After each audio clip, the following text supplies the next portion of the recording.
အားလုံးပဲမင်္ဂလာပါရှင် Home Electronic ကနေကြိုဆိုပါရစေဒီနေ့မှာတော့ကျမတို့အခုနောက်ပိုင်းမှာအသုံးများလာတဲ့ air cooler လေးနဲ့ပတ်သက်ပြီးပြပြပေးသွားမှာဖြစ်ပါတယ်အဲ့တော့ air cooler တွေဆိုတာက air con လိုမျိုးအေးလားဆိုတဲ့မိကွန်းလေးကိုမကြာခဏအသုံးပြုတဲ့သူတွေမေးလို့ရှိကြပါတယ်ဒီချက်လေးနဲ့ပတ်သက်ပြီးသူ့ရဲ့အခြေခံချက်လေးကိုပြောပြရမယ်ဆိုလို့ရှိရင် air cooler ဆိုတာကတော့ပန်ကာကိုပဲ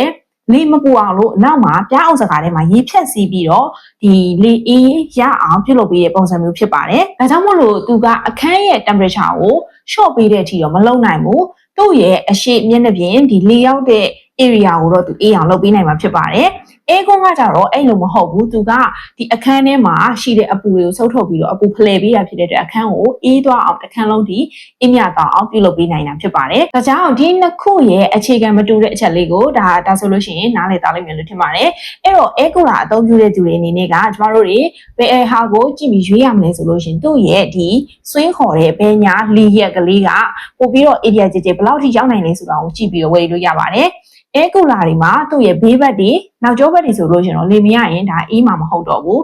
သူ့ရဲ့လေရတဲ့နေရာကိုပဲအေးပေးနိုင်မှာဖြစ်တယ်ဒါကြောင့်ဒီလေရက်က60 degree လောက်ထိပဲရတယ်ဆိုရင်တော့ area နည်းနည်းကျင်းမယ်120 degree လောက်ထိရမယ်ဆိုလို့ရှိရင်တော့ area ဒါဘေးဘက်တွေထိတော့ပို့ပြီးတော့လေအေးပေးနိုင်မှာဖြစ်ပါတယ်အဲ့တော့